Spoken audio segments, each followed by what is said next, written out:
Il ne faut pas avoir peur. Salut à tous, vous êtes sur GPTV Actu, la nouvelle chaîne qui traite que de l'actualité, beaucoup mieux que BFM, CNews, LCI et tous les autres. Alors là, il fait chaud, il fait beau. On est le 31, c'est 31 juillet? Ouais, on est 31 juillet.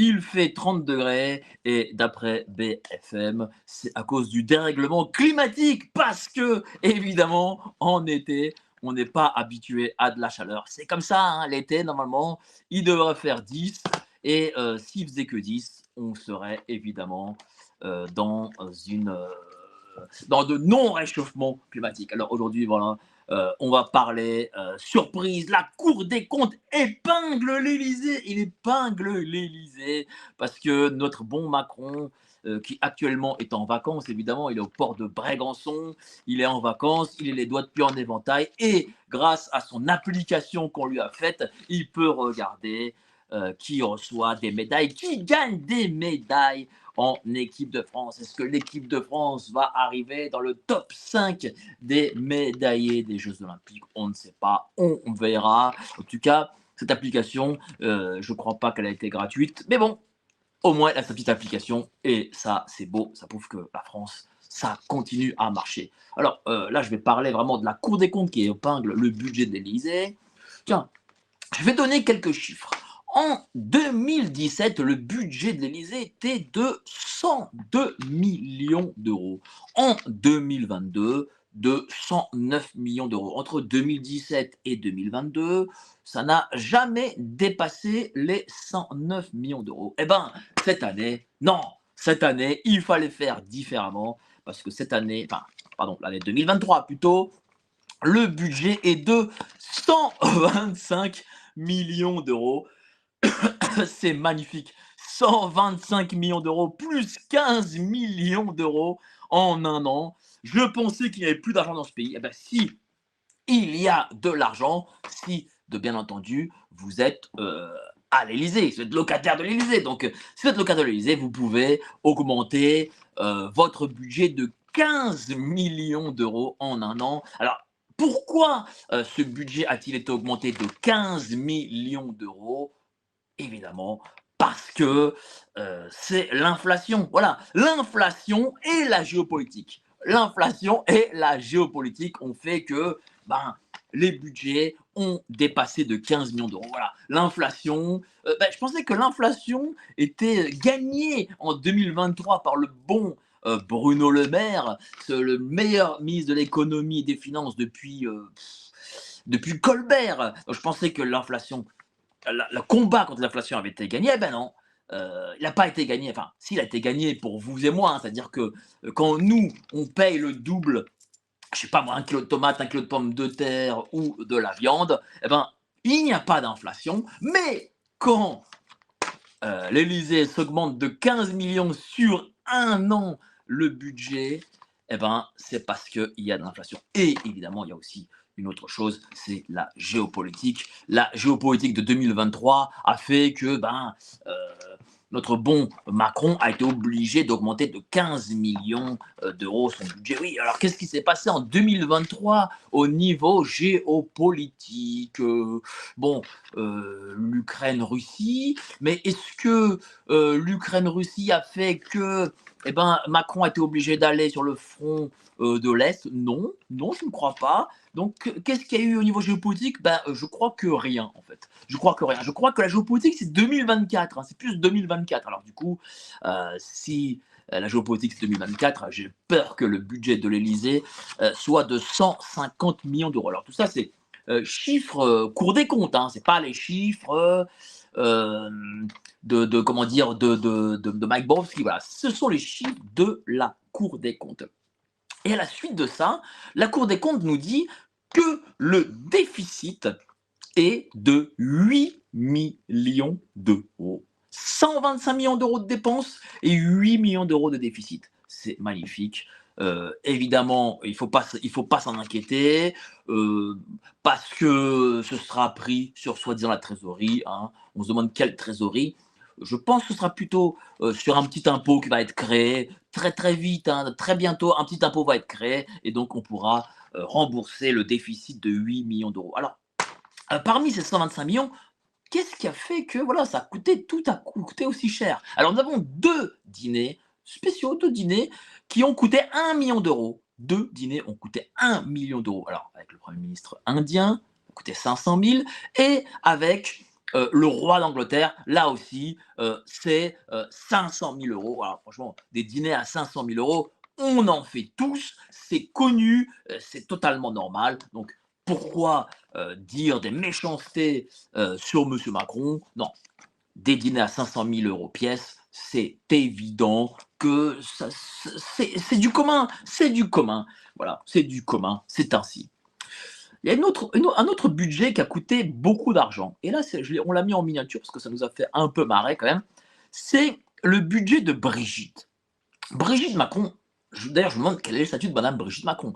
Je crois qu'en France, la première dame, enfin, ce qu'on appelle première dame, c'est un statut en Amérique, mais ce n'est pas un statut en France. En France, il n'y a pas de statut. Elle est la femme ou peut-être le mari, on ne sait pas encore, hein, on le saura très bientôt, du bon président de la République. Eh bien, notre bonne Brigitte, ou pour ceux qui sont ici, je pense, je préfère Jean-Michel. Notre bon Jean-Michel a coûté 300 000 euros. Et parmi les 300 000 euros, c'est le salaire des collaborateurs. Et ne compte pas là-dedans les 4 agents qui traitent du courrier. Parce qu'elle a en plus 4 agents. Parce que voilà, elle a un budget de 300 000 euros, mais elle utilise aussi les budgets autres de son mari. C'est-à-dire que les cheveux, les vêtements, donc les vêtements, elle ne les paye pas. Elle ne les paye pas parce que, étant donné qu'elle est meilleure amie avec Madame Hélène Arnaud, femme de l'homme le plus riche de France, Bernard Arnault. Donc, elle est habillée gratuitement par Louis Vuitton. Hein, c'est normal. Hein. Qui ne s'habille pas en Louis Vuitton d'ailleurs? Si on ne s'habille pas en Louis Vuitton après ses 50 ans, c'est qu'on a quand même un peu loupé sa vie. Et je ne pense pas que Brigitte ait loupé sa vie. Elle a réussi sa vie parce que elle s'habille dorénavant essentiellement en Louis Vuitton et je l'en félicite. Bravo Brigitte. Donc voilà. Ne compte pas les vêtements, ne compte pas les coiffeurs, ne compte pas les voyages, compte seulement le salaire de collaborateurs. Alors, Madame Brigitte Macron a comme collaborateur un DIRCAB, un chef cab, un conseiller technique, voilà, je crois qu'ils sont 3 ou 4, et ces gens-là coûtent 300 000 euros, c'est quand même magnifique. Ça prouve que dans ce pays, on a de l'argent à dépenser, quoi, de l'argent à jeter d'ailleurs. Bon, voilà. 125 millions, je le rappelle, hein, 125 millions que Monsieur Macron et sa femme utilisent à l'année comme bon leur semble. C'est vraiment, on se demande où on est, hein, c'est plus l'époque du général de Gaulle où celui-ci, qu'est-ce qu'il faisait celui-ci? Ben, il payait ses propres factures. Général de Gaulle payait ses propres factures. Alors moi, je ne suis pas spécialement gaulliste, mais mine de rien, il payait ses propres factures d'électricité. Je doute que les factures de M. Macron soient payées de sa propre poche. Alors, on apprend aussi que les voyages présidentiels extravagants. La Cour des comptes parle de voyages présidentiels extravagants. Qu'est-ce que c'est un voyage présidentiel extravagant? Je ne sais pas, mais bon, ça doit être quelque chose d'assez que vous et moi ne devons pas connaître. Mais bon, en tout cas, voilà, il y a eu une augmentation de 42%, de 42% d'une année sur l'autre, de 2022 à 2023, de voyages présidentiels extravagants. C'est surprenant, voilà, le terme utilisé par la Cour des comptes. La Cour des comptes, c'est quand même un nid à hauts fonctionnaires. Je crois que c'est M. Moscovici qui est à la tête de la Cour des comptes. Ce sont des énarques, des Sciences Po normales, etc. Et parler de voyage présidentiel extravagant, j'aimerais quand même qu'on puisse faire une enquête. J'aimerais que nos amis, justement, des grands médias subventionnés, enquêtent. Tiens, si justement vous-même avez, chers amis, parmi vous, des auteurs qui enquête sur ces choses-là, eh ben, qu'il nous contacte. Moi, je ferai une émission avec lui ou avec elle et ce sera un très, très grand plaisir parce que, vous voyez, on nous dit: «Il faut se serrer la ceinture». On nous dit: «Il faut, constamment, payer plus d'impôts». Mais ça, c'est nous ça. Ça, c'est que pour nous. Les autres, eux, en face, devant, en haut, eux ne se serrent pas la ceinture. Ils ne se serrent jamais la ceinture. Ils s'augmentent des budgets de 15 millions, de 16 millions d'une année sur l'autre. Et entre 2017 et 2023, entre 2017 et 2023, hein, pas entre l'époque de François Ier et aujourd'hui, mais entre 2017, c'est-à-dire la première fois où M. Macron a été élu, et aujourd'hui, il a augmenté son budget de 23 millions. 23 millions. Je vais refaire ce que je fais d'habitude, c'est-à-dire je vais convertir en francs. 23 millions, ça fait quasiment 150 millions de francs. C'est-à-dire qu'en l'espace de 7 ans, où trouve-t-il l'argent? Pourquoi est-ce que nous dépensons autant d'argent pour le président de la République? Et d'ailleurs, tiens, ça me fait un peu. Je vais peut-être sortir une petite histoire. Hier, on a vu l'ancien député René Dosière. René Dosière, qui est-il? C'est l'ancien député socialiste qui regardait les comptes de l'Élysée, qui disait voilà, Monsieur Chirac, vous avez dépensé 1 million de francs de plus qu'il ne fallait. Eh bien, hier, je l'ai vu à BFM TV. Et qu'est-ce qu'il a dit, Monsieur René Dosière? Il a dit mais vous comprenez, heu, vous savez, on est quand même la France, hein. Bon, 500 000 € pour le prince Charles, enfin pour le roi Charles III, pardon, et le Premier ministre indien, 500 000 € pièce. Bon, qu'est-ce que c'est? C'est pas grand-chose, hein. Alors je me dis: «Tiens, c'est bizarre quand même, comment se fait-il que ce grand gentil monsieur a changé sa cutie comme ça?» Eh bien, on apprend que René Dosière, depuis qu'il a quitté l'Assemblée nationale, est devenu président de l'Observatoire de l'éthique publique. C'est encore un observatoire créé par l'État, voilà, bien doté, j'en suis persuadé. Vous savez que lorsque vous êtes président d'une agence d'État, c'est 10 000 € par mois, c'est une voiture avec chauffeur et bien entendu un beau bureau, un immeuble du bureau, pardon, au boulevard Saint-Germain. Hein. Il faut ce qu'il faut quand même. Il faut quand même de la belle pierre, du riche, du richement doté pour nos anciens politiciens, parce que voilà, sinon ils n'arrivent pas à vivre sans utiliser notre argent pour pouvoir en jouir. Bravo. Donc bravo, je félicite René Tossière. Il n'a pas été acheté avec très peu. Hein. L'État a quand même mis un peu d'argent pour pouvoir l'acheter pour que celui-ci tourne la tête pour ces dépenses extravagantes. Vous savez, là, bon, on en rigole entre nous. Ouais, voilà, bon, on en rigole entre nous, mais c'est dramatique. C'est dramatique parce que, en plus, on a eu cette information hier et visiblement, ça n'a pas choqué nos médias, ça n'a pas choqué nos journalistes. Ça n'a même, je crois même qu'ils ont fait un petit un petit reportage terrain et ça n'a visiblement pas choqué les gens triés sur le volet qu'ils ont interrogés. C'est magnifique. Voilà. Et après, on va vous dire, mais attendez, nous avons 3 000 milliards d'euros de dettes. Mais monsieur Michu, madame Michu, il faut rembourser vos 3 000 milliards d'euros de dettes. Vous comprenez? C'est pour les 3 000 milliards d'euros de dettes parce que c'est pour les écoles, c'est pour les hôpitaux, c'est pour les EHPAD, c'est pour les orphelinats. Évidemment, non. C'est pas pour tout ça. Les 3 000 milliards d'euros de dettes, il y a, sachez-le, 125 millions d'euros qui en font partie. Et les 125 millions d'euros, c'est pas du tout pour les orphelinats, les hôpitaux, les écoles, la gendarmerie et que sais-je. C'est pour que ces gens puissent jouir de votre argent. Voilà.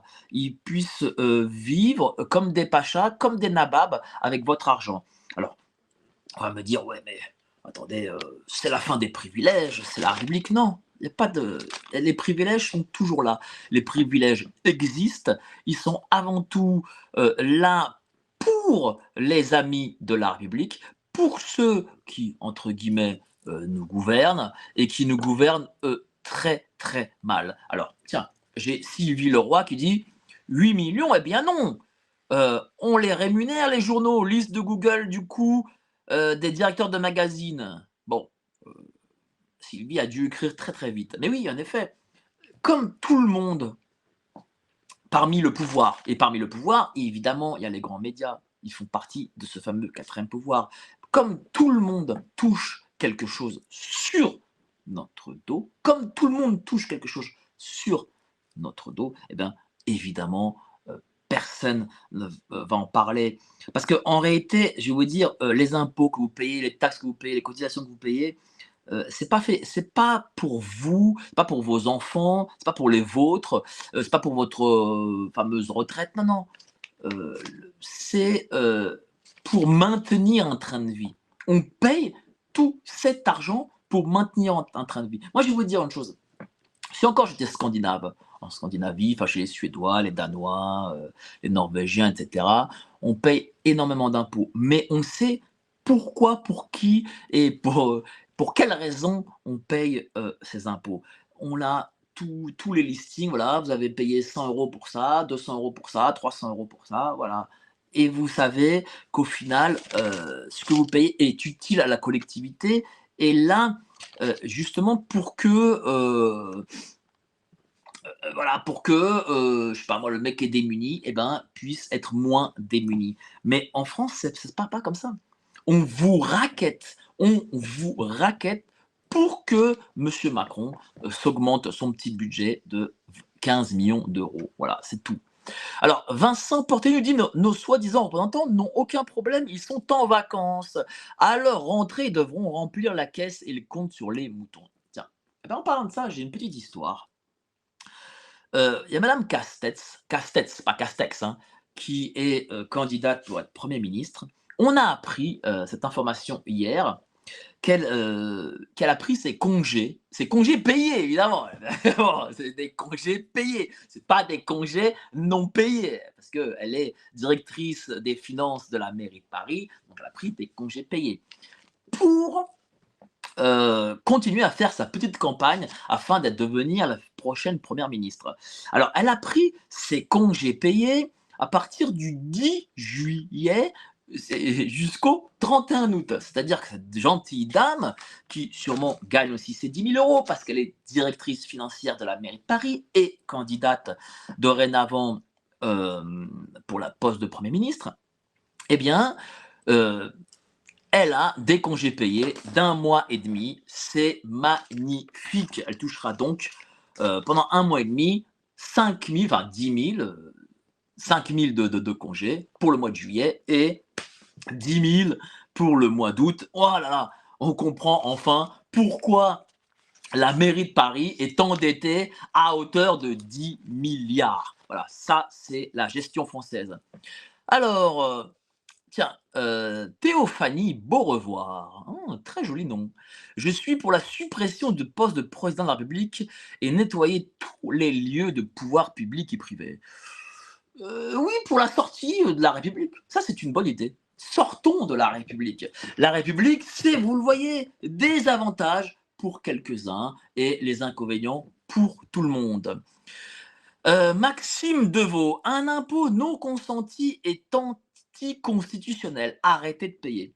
Alors, dans les faits, il est anticonstitutionnel, mais n'oubliez pas que le président du, du Conseil constitutionnel, c'est Laurent Fabius.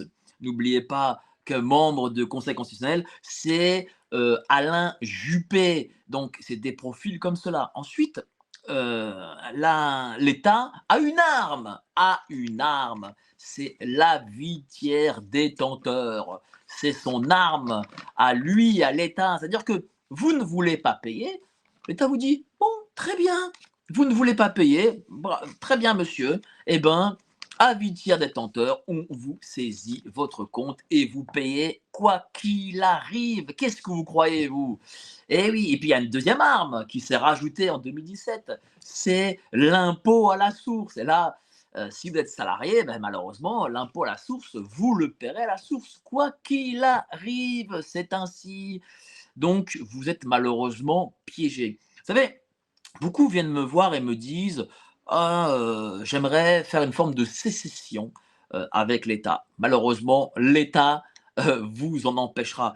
La seule sécession qu'on peut faire, c'est, je le dis et je le répète, c'est que la majorité silencieuse devienne la majorité active et que cette majorité active, pardon, se dise: «Écoutez, moi, je suis majoritaire, nous, on est majoritaire dans notre pays contre ces salopards de l'État, du gouvernement, du ministère, tout ce que vous voulez, eh ben, nous allons récupérer notre pays». C'est la seule façon. C'est la seule façon. Voilà, à un moment donné, il faut se dire, les élections, piège à con, et ça, c'est une réalité. C'est un piège à imbéciles. On l'a vu encore dernièrement. Tiens, regardez. Monsieur Macron a perdu 3 élections. Il a perdu les européennes, les législatives. Premier, deuxième tour. Ok, très bien. Bon, qu'est-ce qui s'est passé au final? Qu'est-ce qui s'est passé au final? Rien. Il n'y a pas eu de changement. Le Premier ministre est toujours là, même s'ils se disent démissionnaires, mais ils peuvent rester encore X temps. Hein. Ils ne sont pas obligés de partir demain, sachez-le. Donc voilà, le gouvernement, c'est toujours le même. Bon. Et vous verrez, j'en suis persuadé, une prochaine entourloupe au niveau du gouvernement. Quand je dis l'entourloupe, c'est-à-dire que vous verrez cette fameuse union des salopards qui vous arnaquent. Vous la verrez, cette union. Ils vont tous se mettre ensemble, de la gauche à la droite, au centre, et ils vont ils vont dire: «Mais on est une union nationale, on a compris votre message, on va être union nationale, on va être mieux qu'avant, ne vous inquiétez pas, c'est comme ça, voilà». Et puis, euh, donc, voilà, il y a ça. Et puis, deuxième chose, la présidente de l'Assemblée nationale, c'est toujours la même. Elle a été réélue. Elle a été réélue, la présidente de l'Assemblée nationale. Pourtant, elle est du camp Macron. Comment se fait-il qu'elle ait été réélue? Bon, vous voyez. Donc, les choses ne changeront pas par l'élection. Elles ne changeront pas par l'élection. Elles changeront parce que on a un peuple français qui dira: voilà, nous ne supportons plus d'avoir ces gens qui nous volent, qui nous traitent plus bas que terre, qui nous privent de nos libertés, qui nous spolient, etc., etc., et qui en plus nous appauvrissent le pays et vendent à la découpe le pays. Eh bien, nous allons les déloger. Mais tant qu'il n'y aura pas ça, vous aurez les mêmes qui vont continuer à vous prendre votre fric. Vous aimez nos émissions ? Ouais, Vous aimez les différents formats qu'on vous propose ? ouais. Tant mieux, car vous allez adorer notre revue mensuelle. Et pourquoi ? Car on a recruté les meilleurs experts pour vous offrir des analyses sans tabou sur les sujets clés de notre société: économie, politique, criminalité d'État, technosciences, mondialisme. Et on vous livre bien sûr toutes nos solutions financières pour préparer votre avenir. Oh, l'avenir, c'est ce qu'on a inventé de mieux pour gâcher le présent. Cliquez sous la vidéo pour recevoir votre revue dans votre boîte aux lettres et avoir accès aux meilleures informations qu'on ne peut pas dire sur YouTube.